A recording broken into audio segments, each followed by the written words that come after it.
নমস্কাৰ, এই মুহূৰ্তত আহি পৰিছে ৰাতিপুৱাৰ কেইবাটাও গুৰুত্বপূৰ্ণ খবৰ। আজি হৈছে 6 মে। PM কিষাণৰ নতুনকৈ ভেৰিফিকেশ্যন আৰম্ভ হৈ পৰিছে। PM কিষাণৰ প্ৰত্যেকজন হিতাধিকাৰীৰ বাবে এটা গুৰুত্বপূৰ্ণ আপডেট আহি পৰিল। অৱশেষত PM কিষাণৰ 20 নম্বৰ কিস্তি টকা বহুতো কৃষকে নাপাব। ইয়াক লৈ কেন্দ্ৰীয় চৰকাৰে নতুনকৈ গুৰুত্বপূৰ্ণ আপডেট প্ৰকাশ কৰিছে। লগতে লাখ লাখ মহিলা একাউণ্টত চৰকাৰে প্ৰদান কৰিব প্ৰত্যেক মাহতে 2000 কোটি টকা। মুখ্যমন্ত্ৰী ডক্টৰ হিমন্ত বিশ্ব শৰ্মাৰ বৃহৎ ঘোষণা। ধনী আৰু দুখীয়া সকলে লাভ কৰিব ৰেচন কাৰ্ড আৰু অৰুণোদয় আঁচনি। ইয়াক লৈ মুখ্যমন্ত্ৰী ডক্টৰ হিমন্ত বিশ্ব শৰ্মাই কেইবাটাও গুৰুত্বপূৰ্ণ আপডেট প্ৰদান কৰিছে। লগতে লাখ লাখ ৰেচন কাৰ্ডৰ লগতে চৰকাৰে আত্মসহায়ক মহিলা একাউণ্টত সোমাই দিব 10,000 কোটি টকা। যিসকল ব্যক্তি চৰকাৰী ঘৰ পোৱা নাই নতুনকৈ পাব চৰকাৰী ঘৰ। লগতে কেইবাটাও ৰাজনৈতিক খবৰৰ লগতে অৰাজনৈতিক খবৰ যুগুত কৰা হৈছে আজিৰ দিনটোত। গোটেই অসম তথা ভাৰতৰ বিভিন্ন প্ৰান্তৰ পৰা যুগুত হৈছে কেইবাটাও ডাঙৰ খবৰ। এনেবোৰ খবৰ নিতৌ পাই থাকিবলৈ চেনেলটি ছাবস্ক্ৰাইব কৰি ভিডিঅ'ত এটা লাইক কৰিবলৈ নাপাহৰিব। আজিৰ আমাৰ প্ৰথম খুবেই গুৰুত্বপূৰ্ণ খবৰ হৈছে অসমবাসীৰ বাবে এটা ডাঙৰ খবৰ। আজি PM কিষাণৰ 25জন হিতাধিকাৰীৰ বাবে এটা ডাঙৰ খবৰ আহি পৰিছে। 20 লাখ কৃষকৰ বাবে আহি পৰিছে বেয়া খবৰ। বেংক একাউণ্টত নাপাব টকা। যদি আপুনি এজন PM কিষাণৰ হিতাধিকাৰী তেনে ক্ষেত্ৰত আপোনাৰ বাবে এটা ভাল খবৰ, কিয়নো 20 কোটি কৃষকৰ বাবে এটা বেয়া খবৰ আহি পৰিছে। PM কিষাণৰ নতুনকৈ ভেৰিফিকেশ্যন আৰম্ভ হৈ পৰিছে আৰু এই ভেৰিফিকেশ্যনত ধৰা পৰিলে আপুনি নাপাব PM কিষাণৰ টকা। PM কিষাণৰ 20 নম্বৰ কিস্তিক লৈ কেইবাটাও গুৰুত্বপূৰ্ণ নিৰ্দেশনা জাৰি কৰিছে কেন্দ্ৰীয় চৰকাৰে। PM কিষাণৰ টকা পোৱা 25জন হিতাধিকাৰীয়ে কৰিব লাগিব এই কাম। আপুনি যদি কৰিলে তেনে ক্ষেত্ৰত নিশ্চয় কমেণ্ট কৰি জনাই দিব। আপোনাৰ পঞ্চায়তত দিব লাগিব সকলো নথি পত্ৰ জমা, নিদিলে বন্ধ হ'ব আপোনাৰ PM কিষাণ আঁচনি।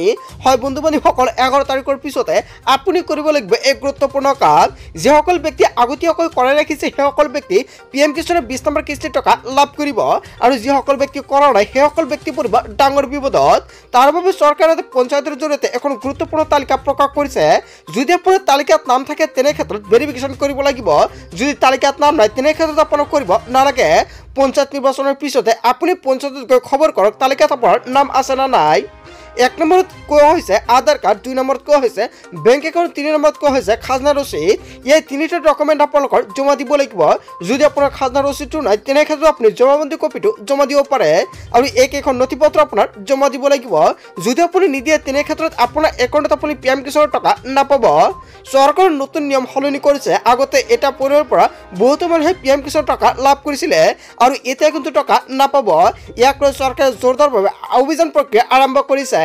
আবেদন কৰিছিল PM কিষাণৰ পৰা এতিয়াৰ পৰা পিতা আৰু পুত্ৰে যিকোনো এজনে পাব PM কিষাণ আঁচনিৰ সুবিধা। যদি আপোনাৰ ঘৰৰ পৰা 2জন বা 3জন ব্যক্তিয়ে আবেদন কৰিছে তেনে ক্ষেত্ৰত এতিয়াৰ পৰা এজন ব্যক্তিয়ে পাব PM কিষাণৰ টকা। PM কিষাণৰ নতুন SOP প্ৰকাশ কৰিছে। 1 নম্বৰত কোৱা হৈছে এখন মাটিৰ কাগজ এখন ব্যক্তি আবেদন কৰিব পাৰিব। যদি আপোনাৰ এখন মাটিৰ কাগজ আছে তেনে ক্ষেত্ৰত এজন ব্যক্তিয়ে কৰিব পাৰিব আবেদন। 2 নম্বৰত কোৱা হৈছে নতুন নিয়ম অনুসৰি নিজৰ মাটি থাকিব লাগিব। যদি আপোনাৰ নিজৰ মাটি আছে তেনে ক্ষেত্ৰত PM কিষাণৰ টকা লাভ কৰিব। যদি আপোনাৰ নিজৰ মাটি নাই বেলেগৰ নথি পত্ৰ লৈ আপুনি আবেদন কৰিছে তেনে ক্ষেত্ৰত আপোনাৰ নামটো নিশ্চয় তালিকাত আহিছে আৰু এতিয়া আপুনি চাই লওক। 3 নম্বৰত কোৱা হৈছে বেলেগৰ মাটিৰে আবেদন কৰিছিল যদি তেনে ক্ষেত্ৰত ভেৰিফিকেশ্যন হোৱাৰ পিছত আপুনি কিন্তু টকা নাপাব। ইয়াক লৈ কেন্দ্ৰীয় চৰকাৰে নতুনকৈ ভেৰিফিকেশ্যন প্ৰক্ৰিয়া আৰম্ভ কৰিছে, কিয়নো বহুতো ভুৱা হিতাধিকাৰী অন্তৰ্ভুক্ত হৈ আছে PM কিষাণৰ তালিকাত আৰু তাৰ বাবে চৰকাৰে জোৰদাৰভাৱে অভিযান প্ৰক্ৰিয়া আৰম্ভ কৰিছে। বন্ধু বান্ধৱীসকল, আজিৰ ভিডিঅ'টো সকলোৱে বেছি বেছিকৈ শ্বেয়াৰ কৰি দিব যাতে PM কিষাণৰ প্ৰকৃত হিতাধিকাৰীসকলে ভিডিঅ'টো চাব পাৰে। লগতে এতিয়াই চাই লওক তালিকাত আপোনাৰ নাম, তালিকাটো কেনেকুৱা আহিব নিশ্চয় আপোনাক সম্পূৰ্ণকৈ দেখাই আছো। বন্ধু বান্ধৱীসকল, PM কিষাণৰ তালিকাটো এনেকুৱাকৈ দেখুৱাব। ইয়াত আপোনাৰ নেমটো দিয়া থাকিব, ইয়াতে ফাদাৰ্ছ নেমটো দিয়া থাকিব। তাৰপিছত ইয়াতে আপোনাৰ যিখন PM কিষাণ ৰেজিষ্ট্ৰেশ্যন নম্বৰ এনেকুৱাকৈ ৰেজিষ্ট্ৰেশ্যন নম্বৰটো আহি যাব। এতিয়াই চাই লওক আপোনাৰ পঞ্চায়ত তালিকাত আপোনাৰ নামটো আছে না নাই। পঞ্চায়ত নিৰ্বাচনৰ পিছতে আপোনাৰ নামটো আপুনি চেক কৰিব পাৰিব। যদি তালিকাত নামটো আছে তেনে ক্ষেত্ৰত আপোনাৰ ভেৰিফিকেশ্যন কৰিব লাগিব আৰু যদি আপোনাৰ তালিকাত নামটো নাই তেনে ক্ষেত্ৰত আপোনাৰ ভেৰিফিকেশ্যন কৰিব নালাগে। তাক লৈ কেইবাটাও গুৰুত্বপূৰ্ণ আপডেট প্ৰকাশ কৰিছে কেন্দ্ৰীয় চৰকাৰৰ তৰফৰ পৰা আৰু এইবাৰ বহুতো হিতাধিকাৰী নাপাব PM কিষাণৰ টকা। তাৰপিছত অসমবাসী ৰাজক জনাইছে আমাৰ পৰৱৰ্তী খুবেই গুৰুত্বপূৰ্ণ খবৰ। লগতে ডাঙৰ খবৰ, অকাপ আইনক লৈ পৰৱৰ্তী শুনানি হ'ব 15 মেত। পৰৱৰ্তী শুনানি গ্ৰহণ কৰিব BR গাবাই বিচাৰপীঠে। 5খনকৈ আবেদন হৈছিল শুনানি, 10 দিনৰ বাবে স্থগিত শুনানি। কোটি কোটি মুছলমানৰ বৰ্ষ এতিয়া ন্যায়াধীশ BR গাবাই বিচাৰপীঠত। তাৰপিছত অসমবাসী ৰাজক জনাইছে আমাৰ পৰৱৰ্তী খুবেই গুৰুত্বপূৰ্ণ খবৰ। লগতে ডাঙৰ খবৰ, অৱশেষত গ্ৰেপ্তাৰ হোৱাৰ বিতৰ্কিত শুকুৰালী। হয় আপুনি ঠিকেই শুনিছে, জিলাই জিলাই শুকুৰালীৰ বিৰুদ্ধে ৰুজু হৈছিল গোচৰ। উদ্ভট মন্তব্য কৰা শুকুৰক অৱশেষত আৰক্ষীয়ে গ্ৰেপ্তাৰ কৰে। যিবা শ্লিপ হোৱা বুলি কৈছিল চুকুৰলীয়ে, লগতে চৰি বুলি কৈও ৰক্ষণ হল শুকুৰলীৰ। গোৱালপাৰা আৰক্ষীয়ে গ্ৰেপ্তাৰ কৰে শুকুৰলীক। অৱশেষত গ্ৰেপ্তাৰ হল বিতৰ্কিত শুকুৰলীয়ে। তাৰ পিছত অসমবাসী ৰাজুক জনাইছে আমাৰ পৰৱৰ্তী খুবেই গুৰুত্বপূৰ্ণ খবৰ। লগতে ডাঙৰ খবৰ, কংগ্ৰেছৰ বিৰুদ্ধে অখিল গগৈৰ ভয়ংকৰ বিস্ফোৰণ। শীঘ্ৰে কংগ্ৰেছ নেতা দেৱব্ৰত শইকীয়াই যোগ দিব বিজেপিত। জানুৱাৰী মাহত যোগ দিব বিৰোধী দলপতি দেৱব্ৰত শইকীয়াই। 2026 বিধানসভা নিৰ্বাচনৰ পূৰ্বে এৰিব কংগ্ৰেছ, এই বিস্ফোৰক মন্তব্য বিধায়ক অখিল গগৈৰ। হয় বন্ধু বান্ধৱীসকল, দেৱব্ৰত শইকীয়াই বিজেপিৰ হৈ কাম কৰি আছে। কংগ্ৰেছৰ বিৰুদ্ধে অখিল গগৈৰ ভয়ংকৰ বিস্ফোৰণ মন্তব্য। শীঘ্ৰে কংগ্ৰেছ নেতা দেৱব্ৰত শইকীয়াই যোগ দিব বিজেপিত। ইয়াৰ বিষয়ত জনতাই কি ক'ব? আচলতে অখিল গগৈ যিটো মন্তব্য কৰিছে, যদি জনতাই কিবা মন্তব্য কৰিব লগা থাকে আপোনালোকৰ মন্তব্যটো নিশ্চয় কমেণ্ট বক্সত জনাই দিব। তাৰ পিছত অসমবাসী ৰাজুক জনাইছে আমাৰ পৰৱৰ্তী খুবেই গুৰুত্বপূৰ্ণ খবৰ। লগতে ডাঙৰ খবৰ, কংগ্ৰেছ দলৰ এখনেই আঁচনি আছে, টকা দিয়া টিকট লোৱা। কংগ্ৰেছৰ এই পৰস্পৰা বিজেপি চৰকাৰে নস্বাত কৰিছে। কংগ্ৰেছে কেৱল ধুতি লুংগিৰ ৰাজনীতি কৰে। কংগ্ৰেছত কেৱল টকাৰ খেল। টকা অবিহনে কংগ্ৰেছত কোনেও টিকট নাপায়। পঞ্চায়ত নিৰ্বাচনত কংগ্ৰেছে টকাৰ বিনিময়ত টিকট দিয়ে। অসমৰ ৰাইজে কংগ্ৰেছৰ সকলো কথা বুজি পাইছে। ৰাজ্যিক বিজেপিৰ সভাপতি দিলীপ শইকীয়াৰ ডাঙৰ মন্তব্য। হয় বন্ধু বান্ধৱীসকল, এটা বিগ আপডেট প্ৰকাশ পাইছে। আচলতে যিটো ভয়ংকৰ প্ৰশ্ন উত্থাপন হৈছে, ইয়াৰ বিষয়ত জনতাই কি ক'ব? যদি জনতাৰ কিবা মন্তব্য কৰিব লগা থাকে আপোনালোকৰ মন্তব্যটো নিশ্চয় কমেণ্ট কৰি জনাই দিব।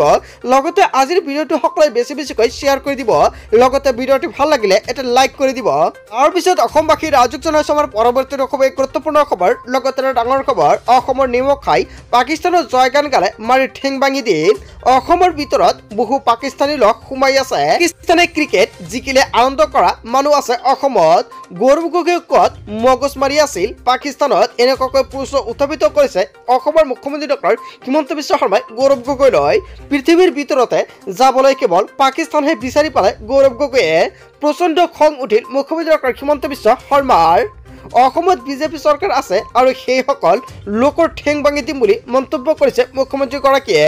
অসমৰ নিমখ খাই পাকিস্তানৰ জয়গান গালে মাৰি ঠেং ভাঙি দিম। অসমবাসী ৰাজুক জনাইছে আমাৰ পৰৱৰ্তী খুবেই গুৰুত্বপূৰ্ণ খবৰ। লগতে ডাঙৰ খবৰ, অৰুণোদয় আঁচনিৰ লাখ লাখ হিতাধিকাৰীৰ বাবে এটা গুৰুত্বপূৰ্ণ খবৰ আহি পৰিছে। অৰুণোদয় হিতাধিকাৰীৰ পৰা বৃদ্ধ পেঞ্চনৰ হিতাধিকাৰীৰ বাবে এটা গুৰুত্বপূৰ্ণ খবৰ। 10 তাৰিখে লাখ লাখ লোকৰ একাউণ্টত হ'ব চৰকাৰী টকা। প্ৰতিগৰাকী হিতাধিকাৰীৰ একাউণ্টত জমা হ'ব এই ধনৰাশি। শীঘ্ৰে কৰি লওক KYC আপডেট। অৰুণোদয় আঁচনিৰ লাখ লাখ মহিলাৰ একাউণ্টত জমা হ'ব 1250 টকা। বৃদ্ধ পেঞ্চন আঁচনিৰ ধন লাভ কৰা হিতাধিকাৰীৰ একাউণ্টত জমা হ'ব এই টকা। বিধৱা পেঞ্চন লাভ কৰা হিতাধিকাৰীৰ একাউণ্টত জমা হ'ব এই টকা। দিব্যাংগ আঁচনিৰ ধন লাভ কৰা হিতাধিকাৰীৰ একাউণ্টত একেদিনাই লাভ কৰিব এই ধনৰাশি। কিন্তু মনত ৰাখিব 10 তাৰিখে ৰেচন লাভ কৰাৰ অন্তিম দিন। 10 তাৰিখৰ আগতে আপুনি সংগ্ৰহ কৰক ৰেচনৰ সামগ্ৰী। ধন লাভৰ পূৰ্বে আপুনি ঠিক কৰি লৈ লওক আপোনাৰ বেংক একাউণ্ট, অন্যথা কিন্তু আপোনাৰ একাউণ্টত আপুনি টকা নাপাব। তাৰপিছত অসমবাসী ৰাজুক জনাইছে আমাৰ পৰৱৰ্তী খুবেই গুৰুত্বপূৰ্ণ খবৰ। লগতে ডাঙৰ খবৰ, আপোনাৰ আধাৰ কাৰ্ড কিদৰে আপুনি উলিয়াইছিল? NRCত বাৰু আপুনি আবেদন কৰিছিল নে নাই? NRCত আবেদন নকৰাকৈ আধাৰ কাৰ্ড উলিওৱাসকলৰ বাবে এটা ডাঙৰ খবৰ আহি পৰিছে। ৰাজ্যত শীঘ্ৰে অভিযান চলিব অবৈধ নাগৰিক বিচাৰি। থানাই থানাই ইতিমধ্যে সাজু কৰা হৈছে আৰক্ষীৰ বাহন। NRCত আবেদন নকৰাকৈ আধাৰ কাৰ্ড লোৱাসকলৰ বিৰুদ্ধে চলিব বৃহৎ অভিযান। মুখ্যমন্ত্ৰী ডক্টৰ হিমন্ত বিশ্ব শৰ্মাৰ বৃহৎ ঘোষণা। আগন্তুক 2-3 দিনৰ ভিতৰতে চলিব বৃহৎ অভিযান। পঞ্চায়ত নিৰ্বাচনৰ পিছতে মুখ্যমন্ত্ৰী ডক্টৰ হিমন্ত বিশ্ব শৰ্মাই অভিযান প্ৰক্ৰিয়া আৰম্ভ কৰিব। অবৈধ নাগৰিক সন্দৰ্ভত ৰাজ্যৰ মুখ্যমন্ত্ৰী ডক্টৰ হিমন্ত বিশ্ব শৰ্মাৰ বৃহৎ ঘোষণা। আপোনাৰ আধাৰ কাৰ্ড কিদৰে আপুনি উলিয়াই ৰাখিছিল নিশ্চয় মনত কৰক। যদি আপুনি অবৈধ পন্থাৰে আধাৰ কাৰ্ডটো বনাইছিল তেনে ক্ষেত্ৰত আপুনি পৰিব পাৰে ডাঙৰ বিপদত। বন্ধু বান্ধৱীসকল, গোটেই অসম তথা ভাৰতৰ বিভিন্ন প্ৰান্তৰ পৰা যুগুত হৈছে কেইবাটাও ডাঙৰ খবৰ। এনেবোৰ খবৰ নিতৌ পাই থাকিবলৈ চেনেলটি ছাবস্ক্ৰাইব কৰি ভিডিঅ'টো এটা লাইক কৰিবলৈ নাপাহৰিব। সো থেংক ইউ ফৰ ৱাচিং ফুল ভিডিঅ'।